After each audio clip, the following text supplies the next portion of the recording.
오늘 본문 말씀 함께 봉독하겠습니다. 갈라디아서 5장 22절로 23절 말씀입니다. 갈라디아서 5장 22절로 23절 말씀입니다.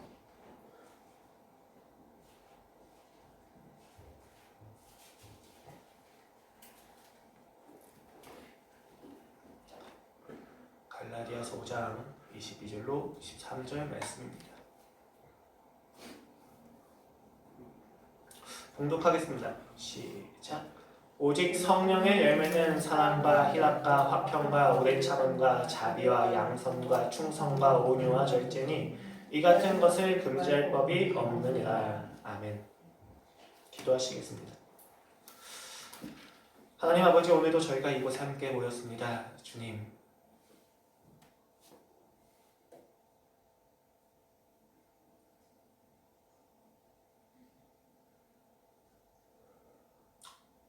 이 자리의 주인은 주님이신 것을 믿습니다. 주님만이 우리의 주인이 되어주시기를 갈망합니다. 아멘. 아버지, 우리의 마음을 지켜주시고 우리의 예배를 지켜주십시오. 감사하며 예수 그리스도의 이름으로 기도드렸습니다. 아멘. 하나님과의 인격적인 관계에서 믿음이 발생하고 그 믿음은 신자를 구원시킵니다. 구원을 받게 하고 구원을 이루게 합니다. 그리고 특별히 구원을 이루어가는 삶에서 참 믿음에 대한 분별력에 대해서 주어지는 것이 바로 그 일상에서 맺혀지는 열매입니다. 그 열매의 본질은 사랑입니다. 그 사랑 안에는 8가지의 풍미가 남겨져 있고 8가지의 인격이 남겨져 있는데 그것이 바로 오늘 저희가 함께 살펴보고 있는 열매들의 내용입니다. 첫 번째는 먼저 희락, 기쁨에 대해서 살펴보았고 오늘은 화평에 대해서 살펴보고자 합니다. 화평이라고 하는 단어가 조금 어려우시다면 평화, 평강이라고 하는 단어와 함께 생각하셔도 괜찮습니다. 영어는 peace라고 번역을 하고 이제 구약에서는 샬롬, 그리고 헬라어에서는 에이레네라고 이야기를 합니다. 이러한 단어는 이제 성경 안에서 국가 간의 화침, 협정에 대해서 이야기할 때 나타나고 또 언약의 결과로서 하나님이 주시는 축복의 내용이 되기도 합니다. 그리고 궁극적으로는 정치적인 평화를 넘어서서 하나님이 마지막 날에 오셔서 이루어서 보여주신 궁극적인 평강, 궁극적인 하나님 나라의 상태를 이야기하기도 합니다. 그래서 유대인들 사이에서는 인사말로 샬롬이라고 이야기하기도 합니다.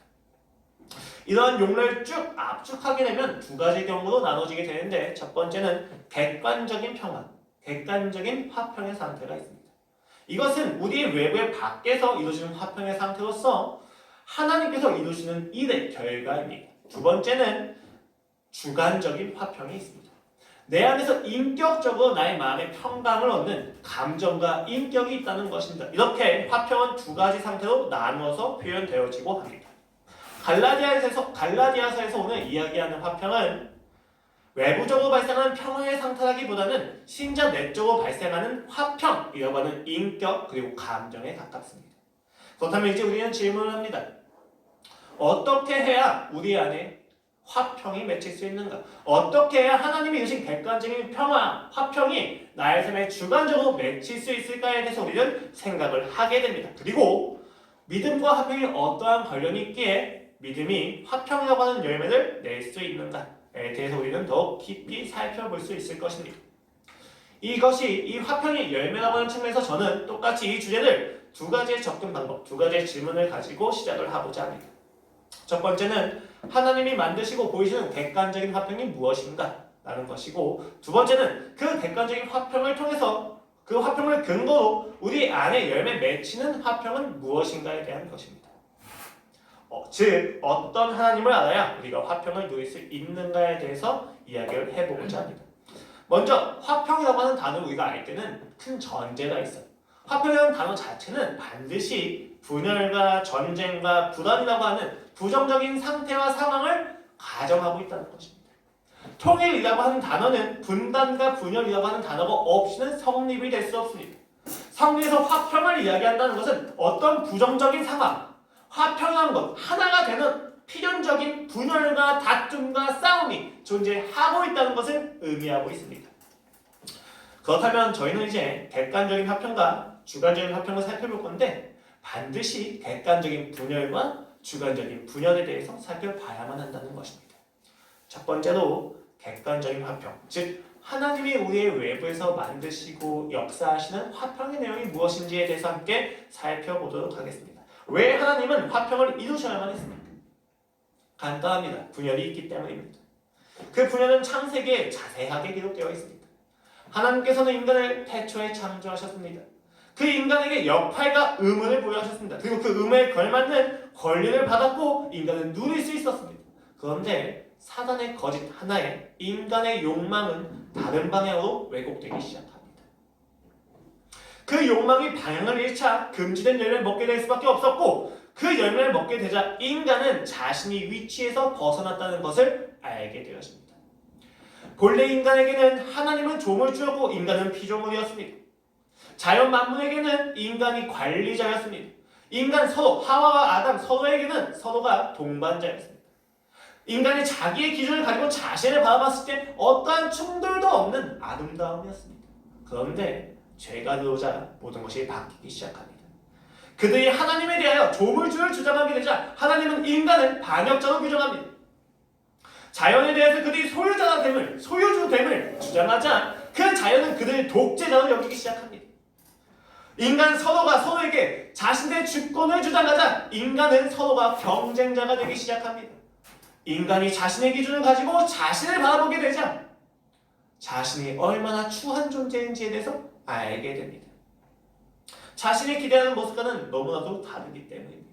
이 모든 분열과 아픔과 다툼이 어디서 비롯됐는가? 인간이 자신의 위치를 벗어나는 것에서 비롯됐습니다. 죄는 이렇게 인간의 모든 것을 왜곡하고 뒤틀어서 파괴시킵니다. 모든 관계가 파괴될 수밖에 없어요. 왜 관계가 파괴돼요? 내가 그 관계에서 부여된 역할과 위치에서 벗어났기 때문입니다. 그런데 하나님은 그 분열을 포기하지 않으십니다. 그 분열 가운데서 하나님은 하나님의 일을 하십니다. 창세기 3장 15절의 말씀입니다. 내가 너도 여자와 원수가 되게 하고 너의 후손도 여자의 후손과 원수가 되게 하리니 여자의 후손은 너의 머리를 상하게 할 것이요 너는 그의 발꿈치를 상하게 할 것이니라 하시고 그리고 구약 선지자들은 이렇게 이야기합니다. 이사야 9장 6절 말씀입니다. 이는 한 아기가 우리에게 낳고 한 아들을 우리에게 주신 바 되었는데 그의 어깨는 정사를 메었고 그의 이름은 기묘자라 모사라 전능하신 하나님이라 영존하시는 아버지라 평강의 왕이라 할 것입니다. 그는 평강의 왕으로서 예언받고 있습니다. 평강 중에 평강이 있습니다. 그리고 그 평강을 이루시는 주체로서 그가 약속되어집니다. 이사야서에서 이야기하는 왕은 그냥 단순히 통치자에 넘어서서 자신들의 원수를 무릎 꿇리게 하고 그 상태에서 정복주로서의 통치자를 나타냅니다. 그래서 예수님이 이 땅에 오셨을 때 요한복음에서 이렇게 이야기하십니다. 이것을 너희에게 이르는 것은 너희로 내 안에서 평안을 누리게 하려 합니다. 세상에서는 너희가 환난을 당하나 담대하라. 내가 세상을 이기었노라. 왕이 되셨다는 거예요. 원수에 무릎 꿇리셨다는 거예요. 내가 이겼다라고 이야기하시는 것입니다. 그 예수 그리스도가 유일한 통치자가 되어서 세상을 이겼으니 평화가 성립되었다고 이야기하시는 겁니다. 그래서 당시의 모든 제자들은 예수님을 정치적인 메시아로서 따랐습니다. 그가 어떻게 자신들의 원수인 로마를 무너뜨리는가? 어떻게 그 원수를 무너뜨려서 우리에게 어떠한 평강을 주려고 하는가? 드디어 유대인이, 드디어 이스라엘이 그 모든 인류 위에 으뜸이 되어서 살아갈 수 있겠구나 라고 하는 기대와 함께 그 예수 그리스도를 끝까지 바라보았습니다.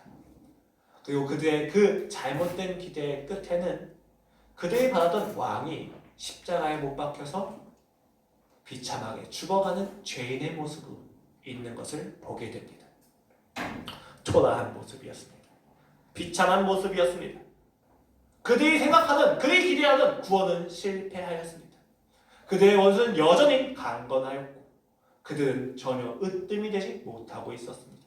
그러나 예수 그리스도가 죽으시고 부활하신 후 성령님이 강림하시자 그들은 새로운 관점을 가지게 됩니다. 유대인들은 으뜸이 되지 못했습니다. 유대인들의 원수는 여전히 강건합니다. 그러나 인류의 원수인 사단이, 사망이 패배하였다는 것을 그들이 보게 됩니다. 그리고 자신들이 으뜸이 되지 못했지만 주 예수 그리스도가 이 땅에서 권세로서 통치자로서 으뜸이 되신다는 것을 확인하게 됩니다. 그때 비로소 신자는 자신의 위치를 찾게 됩니다. 우리의 삶에서 무너져야만 하는 원수가 누군지를 분명히 보게 됩니다. 우리의 삶에서 누가 주권자가 되고 누가 권위가 되어야 되는지에 대해서 분명히 알게 된 것입니다. 그래서 로마서 5장 1절에서는 이렇게 이야기합니다. 그러므로 우리가 믿음으로부터 하심을 받았으니 우리 주 예수 그리스도로 말미암아 하나님과 화평을 누리자. 그리고 피조물과도 관계가 회복됩니다. 로마서 8장 21절 말씀입니다. 그 바라는 것은 피조물도 썩어짐의 종로로 탄 데서 해방되어 하나님의 자녀들의 영광의 자유에 이르는 것입니다. 인간과 인간 서로의 관계 역시도 회복이 되어집니다. 14절 말씀입니다. 그는 우리의 화평이시니라. 둘로 하나를 만드사 원수된 것 곧 중간에 막힌 담을 자기의 육체로 허시고 또 십자가로 이 둘을 한 몸으로 하나님과 화목하게 하려 하십니다. 원수된 것을 십자가로 소멸하시고 이는 그로 말미암아 우리 둘이 한 성령 안에서 아버지께 나아감을 얻게 하려 하십니다. 하나님에 대해서 조물주가 되려고 시도했던 인간이 반역자가 되었으나 십자가 사건으로 인해서 그들은 자녀가 되었습니다. 피조물에 대해서 독재자를 주장했던 그들이 이제는 피조물에게 혁명가로서 여겨지게 됩니다.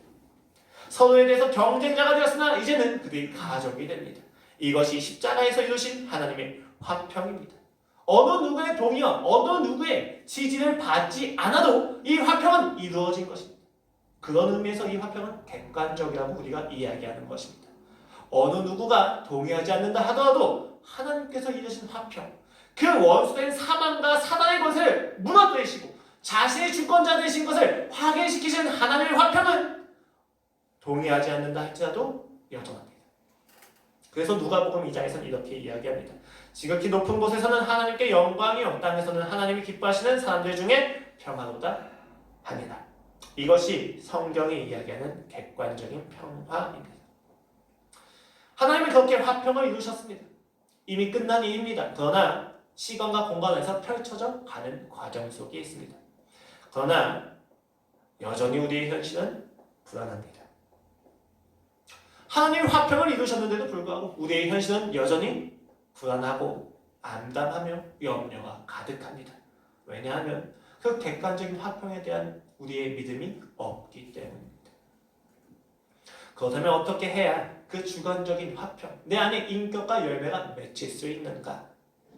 왜 살펴보려면 그 주관적인 화평의 전제가 되는 주관적인 분열과 불안에 대해서 조금 살펴볼 필요가 있습니다. 죄가 들어오자 그 죄의 결과로서 놓여진 사망이 우리 앞에 존재합니다. 이 사망은 끊임없이 우리의 인생을 위협합니다. 언제, 어디서, 어떻게 이 사망이 임할지 모릅니다. 내가 주장하는 가치를 언제, 어디서, 어떻게 무너뜨릴지 모른다는 것입니다. 어떤 것도 영원한 것이 없습니다. 어떤 가치도 영원할 수가 없다는 것입니다. 그래서 인간은 몸부림칩니다. 가치를 상실한 인간이 할 수 있는 것은 몸부림 외에는 없습니다. 그러나 그 몸부림의 결국도 무의미함이고 그 무의미함을 극복하지 못하는 인간은 스스로를 정죄합니다. 그리고 포기하게 되는 것입니다.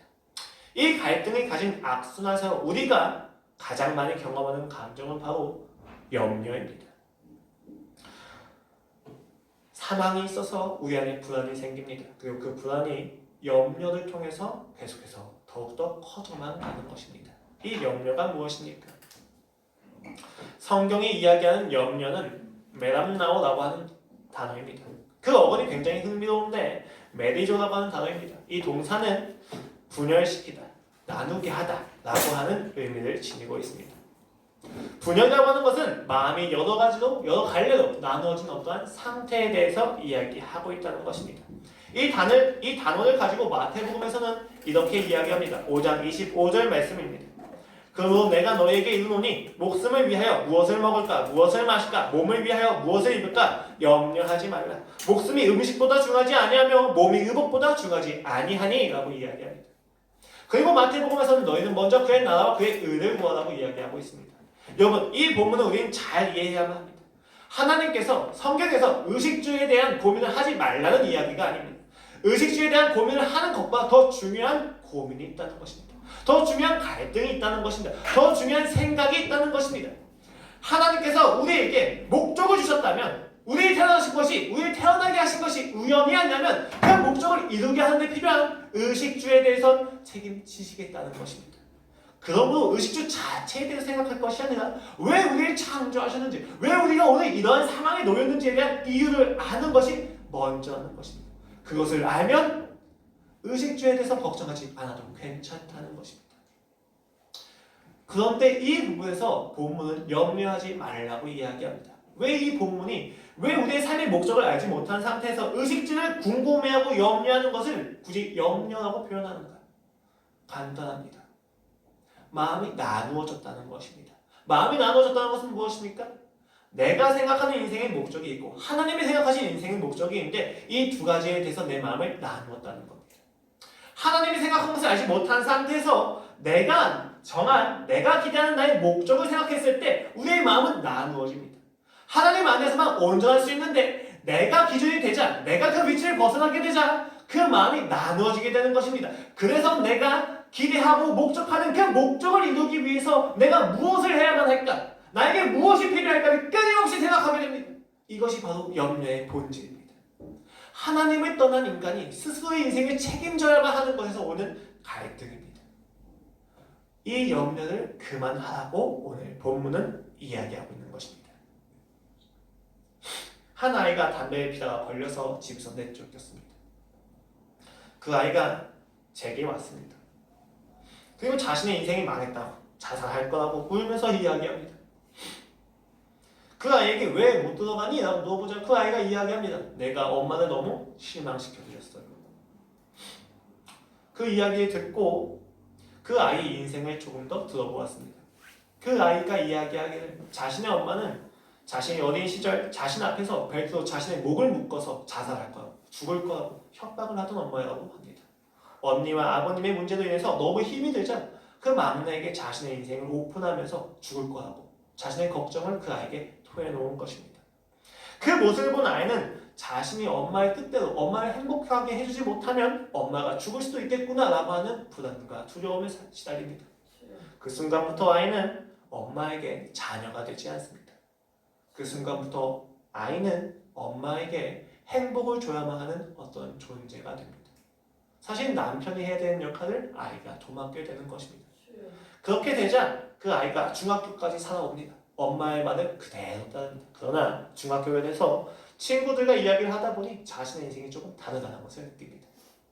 그래서 그때부터 일탈을 하기 시작합니다. 끊임없이 엄마를 만족시켜주고 싶지만 엄마를 만족시켜주기에는 너무 힘들고 지친 자신의 인생을 보면서 엄마에게 반항을 합니다. 일탈이 반복되고 나타나기 시작합니다. 그리고 그 일탈이 들켰을 때 그 아이가 가장 두려워하는 것은 혼나겠다가 아니라 엄마를 실망시켜드려서 어떻게 하지? 라고 하는 것입니다. 그것을 직면하고 싶지 않기 때문에 그 아이는 집에 들어가지 못합니다.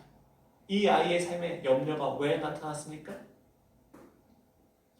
엄마에게 자신이 행복을 줘야만 하는 존재로서 자신의 위치를 왜곡시켰기 때문입니다. 모든 염려는 자신의 위치에서 벗어나는 것에서 시작됩니다. 물고기가 물 안에 살 때는 헤엄치는 방법에 대해서 고민하지 않습니다. 그러나 물고기가 바다를 떠나서 생선이 되면 자신이 어떻게 살아야 될까에 대해서 염려를 하게 됩니다. 그러나 여러분, 그 염려가 그 생선을 더 살게 해주지는 못합니다. 우리가 하는 염려라는 건 다 그렇습니다. 그 염려로 우리의 키를 한 자라도 더 높일 수가 없습니다. 우리가 해결할 수 없는 것에 대해서 고민하는 것, 그것이 바로 염려입니다. 그리고 그것을 견딜 수 없어서 나의 소유와 능력을 통해서 내 존재를 끊임없이 안정화시키려고 하는 것이 바로 염려의 본질입니다. 그 염려가 더해질수록 우리는 불안해집니다. 다시 본래 위치로 돌아오십시오. 하나님이 허락하신 장소에는 하나님이 허락하시는 소유와 능력이 있습니다. 그 안에서 우리가 노력을 하는 것입니다. 여러분, 노력하지 말라는 이야기, 계획을 하지 말라는 이야기가 아니에요. 미래에 대해서 고민하지 말라는 이야기가 아닙니다. 그러나 여러분, 그 고민과 계획과 노력 자체가 가지고 있는 가치 이상으로 노력과 계획을 생각하지 마십시오. 이 노력을 통해서 나의 인생이 바뀔 거라는 것, 이 염려를 통해서 우리의 인생이 좀 달라질 수 있다는 기대 자체가 하나님이 허락하신 것을 넘어서는 기대와 노력이 될 수도 있다는 것을 알아야만 한다는 것입니다. 우리의 계획은 계획까지입니다. 그 계획이 우리의 인생을 주관할 수는 없습니다. 왜냐하면 우리의 인생은 하나님이 주관하시는 것이기 때문입니다. 그러므로 여러분은 기뻐하셔야만 합니다. 하나님이 그 염려의 뿌리인 사망에서 이기셨습니다. 다툼이 끝났습니다. 그 치열한 줄다리가 마친 것입니다. 사랑을 받기 위해서, 살아남기 위해서 우리가 해야만 하는 몸부림이 끝이 났다는 것입니다. 내가 어떠한 공로를 더하지 않고 내가 어떠한 아픔과 짐을 더해놓은 상황에서 그를 사랑한다는 이유 하나 때문에, 그를 사랑한다는 이유 하나 때문에 나를 위하여 자신의 목숨을 버리신 주 예수 그리스도께서 죽으시고 부활하시어 내게 다가와서 내 이름을 부르시는 그 순간 우리가 하는 모든 전쟁은 끝났습니다. 그가 보이시는 사랑 안에서 우리는 태어난 목적을 알게 됩니다. 오늘 우리가 있는 이 자리의 이유를 알게 됩니다. 공부를 늦게 시작해서 유학을 꿈꾸던 저의 인생에서 그 열등감을 해결하기 위해서 지적인 성취를 더해야만 하는 저의 인생에서 주 예수 그리스도의 사랑을 알게 되는 순간 1분이라도 정해진 시간에서 벗어나서 깨어나거나 사랑하는 사람들과 식사를 하면서 시계를 볼 수밖에 없었던 저의 염려가 끝이 났습니다. 예수 그리스도가 나의 주인이기 때문입니다. 오늘 나의 상황은 예수 그리스도가 주시고 허락하시고 그것을 통해서 이끄시는 방향이 있다는 것을 확인했기 때문입니다. 그 아이에게 이야기했습니다. 야, 엄마 아빠는 당연히 너한테 실망하시지. 당연히 절망해야지. 부모가 가지는 의무와 부모가 가지는 책임이 있다면 자신의 아이에 대해서 절망하고 실망하는 거다. 너는 엄마 아빠를 결코 행복하게 해줄 수가 없단다. 너의 역할은 네가 행복해지는 것이지 엄마 아빠를 행복하게 해주는 인생이 아니란다. 엄마는 아버지한테 맡기려. 아버지도 안 되는 전문가에 대해서 내가 소개시켜줄 테니까 나한테 와서 물어보려. 그리고 너는 너의 인생에서 너의 자리에서 어떻게 해야 행복해질 수 있는지를 생각해야 된단다. 담배를 피고 술을 마시고 친구들과 논다고 해서 너의 미래와 과거를 날린 상태에서 오늘을 즐긴다고 해서 너 정말 행복해질 수 있니? 라고 할 때 그래서야 아이는 아니라고 고백합니다. 그리고 이야기하는 거예요. 자, 그럼 이 상태에서 네가 진짜 행복할 수 있는 길이 무엇인지 함께 찾아보자. 그리고 이야기했습니다. 그래도 중요한 건 네가 지금까지 엄마를 위해서 열심히 애쓰고 고생한 건 사실이란다. 수고했다.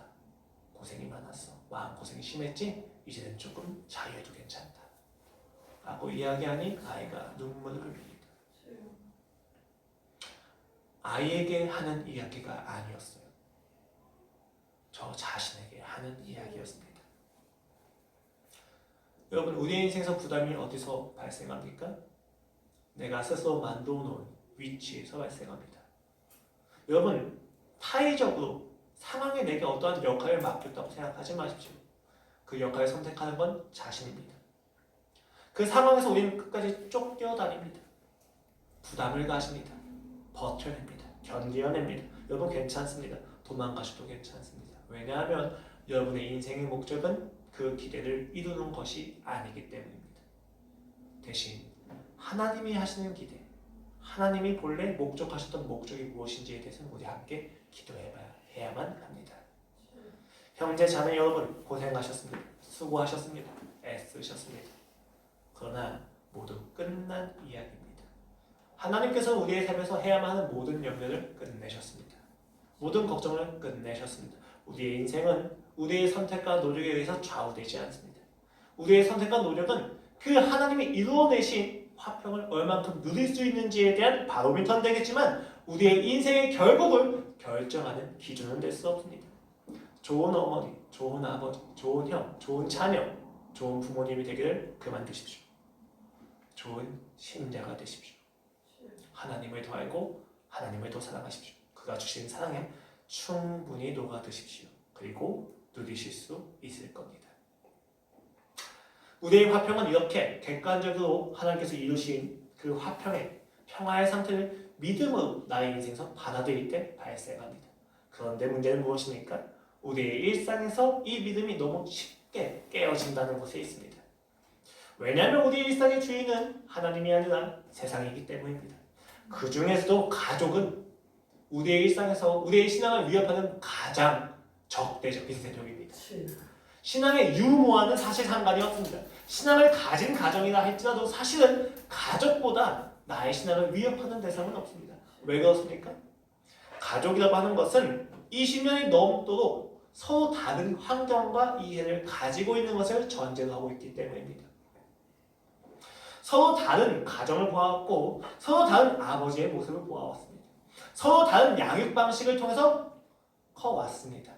그렇기 때문에 그 한 사람과 한 사람이 함께 만나서 가정을 이룬다는 것은 기적입니다.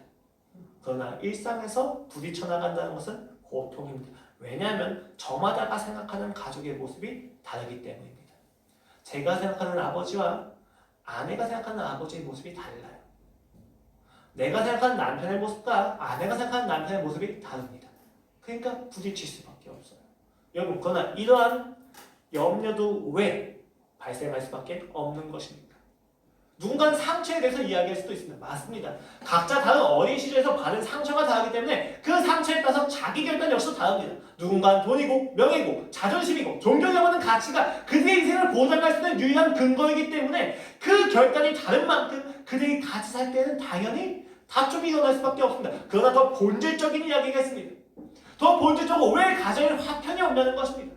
저희 형이 가끔 돈을 버니까 엄마 아빠를 데리고 함께 식사를 하러 갑니다. 좋은 의도지요. 함께 가족으로서 시간을 보내자. 그런데 이상하게 식사를 하다 보면 서로 공격하는 말투가 왔다 갔다 합니다. 분명 좋은 이야기로 시작했고 좋은 의도로 시작했는데 밥을 먹는데 아버지가 형이 왼손잡이로 밥을 먹는 것을 보고 야, 너는 언제 그 왼손잡이로 밥 먹는 거 고칠 거니? 라고 하는 한마디서부터 시작해서 20년 전에 있었던 모든 아픔과 상처에 대한 이야기까지 다 올라옵니다. 식사 자리가 어떤 자리입니까? 화목을 위한 자리입니다. 그런데 왜 싸우고 있습니까? 같이 들었는데 따로 나갑니다. 계산은 누가 했을까요? 형이 해야만 하죠. 그런데 그것을 아버지는 자존심을 부려서 신용카드도 긁고 나가십니다. 그러면 싸움이 멈추지가 않아요. 여러분, 이게 저희 가족만의 이야기는 아닐 거라 생각합니다. 분명 좋은 의도로 시작했는데 이상하게 가족끼리 같이 있다 보면 그 한마디에 꼬투리가 잡힙니다. 그리고 이상하게 다툼이 반복됩니다. 그리고 다 지나서 혼자 집에 몸을 누이고 생각하다 보면 그런 의도가 아닌데 왜 이렇게 됐을까? 생각을 하게 됩니다. 왜 그렇게 되는 겁니까? 우리가 가족에서, 가정 가운데서 우리가 있어야 되는 위치에 대해서 잊고 있기 때문입니다. 남편은 아내에게 돈이 아니라 사랑을 주어야 합니다. 아내는 남편에게 가르침이 아니라 존경을 주어야 합니다. 부모는 자녀에게 처벌과 방치가 아니라 양육을 주어야만 합니다. 자녀는 부모에게 의존과 반역이 아니라 독립과 순종을 주어야만 합니다. 그런데 죄가 들어오자 남편이 아내를 자녀처럼 바라보게 됩니다. 아내가 남편을 부모처럼 보게 됩니다. 자녀가 자신의 어머니를 남편처럼 바라보게 됩니다. 그렇게 되니까 본인들이 해야만 하는 것들이 달라지게 되는 거예요. 여기서 다툼이 발생합니다. 아버지가 생각하는 자녀, 자녀가 생각하는 아버지의 관계가 뒤틀려 버리는 거예요. 위치에서 벗어나게 되니까, 내가 있어야 되는 위치에서 벗어나게 되니까 우리의 삶엔 다툼이 가득해진다는 것입니다. 그래서 십자가가 위대합니다. 왜 그렇습니까? 십자가 앞에 우리가 나아갔을 때 우리는 우리의 현실과 우리의 위치에 대해서 정확하게 보기 때문입니다. 첫 번째는 죄인이요, 두 번째는 그럼에도 불구하고 예수 그리스도의 사랑으로 인하여 내가 주 예수 그리스도의 자녀가 되었다는 것입니다. 그 자녀됨 안에서 오늘 내게 주어진 상황과 조건들이 내게 딱 필요한 상황과 조건이라는 것을 알게 된다는 거예요. 이 이야기는 저의 이야기예요. 저는 막내입니다. 친가와 외가를 통틀어서 저는 막내입니다.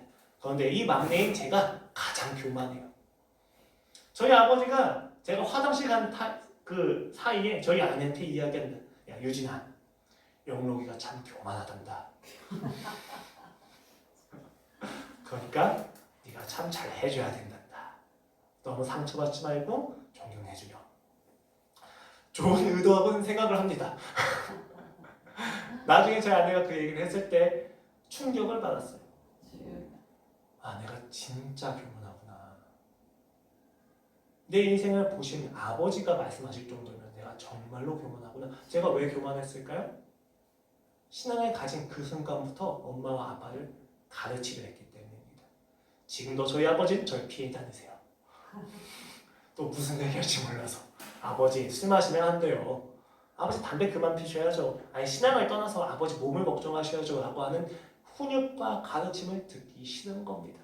당연하죠. 자녀는 부모가 아니기 때문입니다. 제가 저의 위치를 착각했던 것입니다. 근데 신앙을 더 깊이 가지게 되자 아 내가 막내지?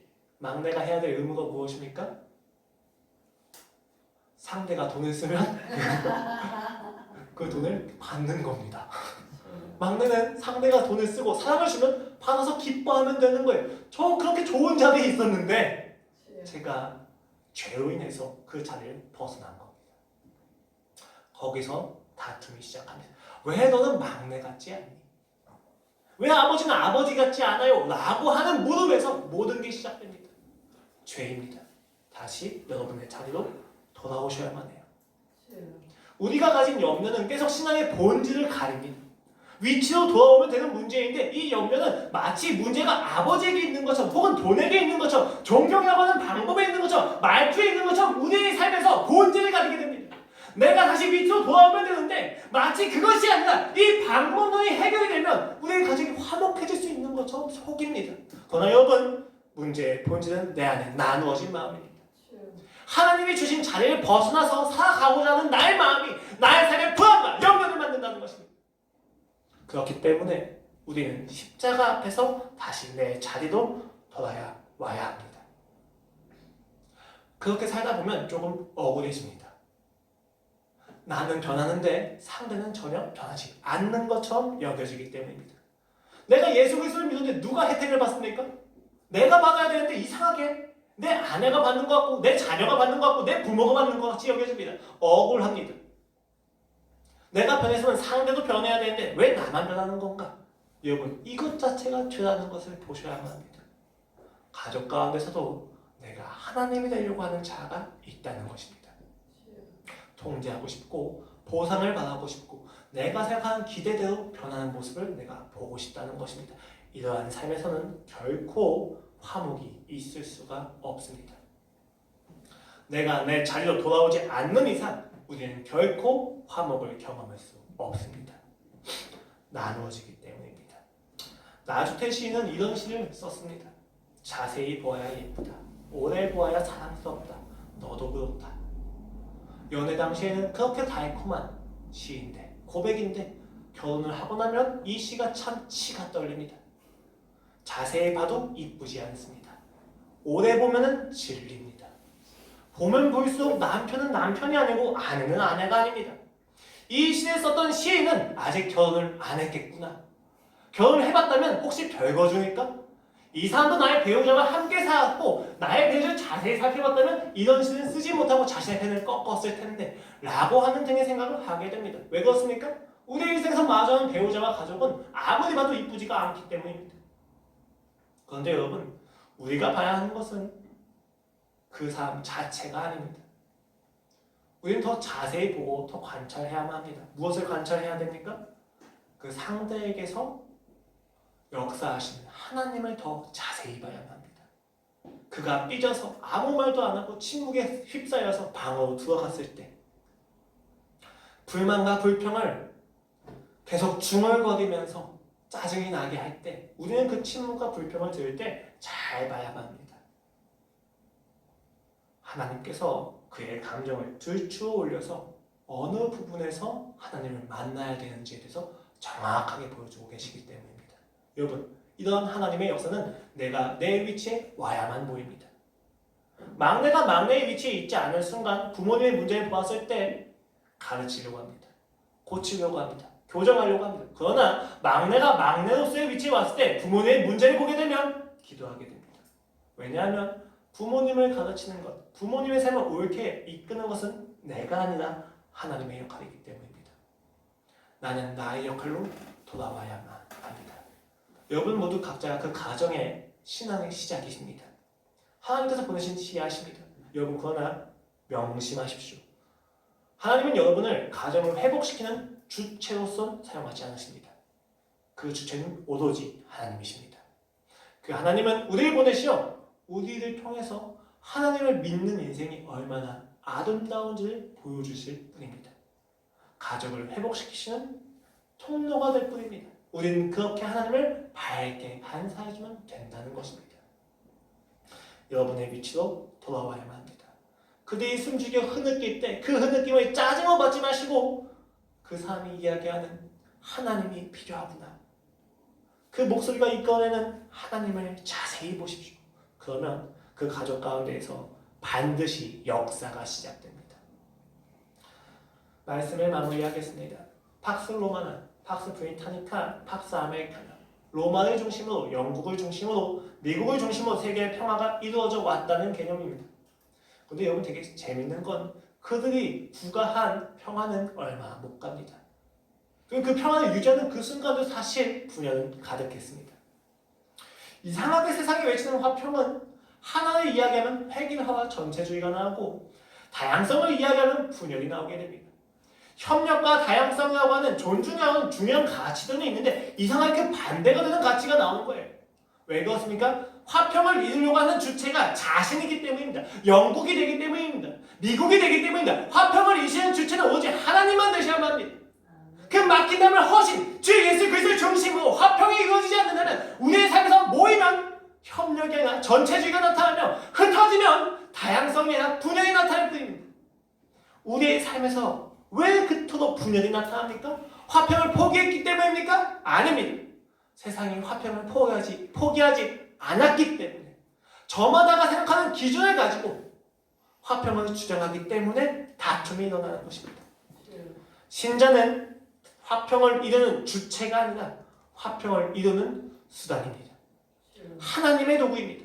그것을 인식하는 것 안에서 우리는 진정한 화평을 누릴 수 있다는 것입니다.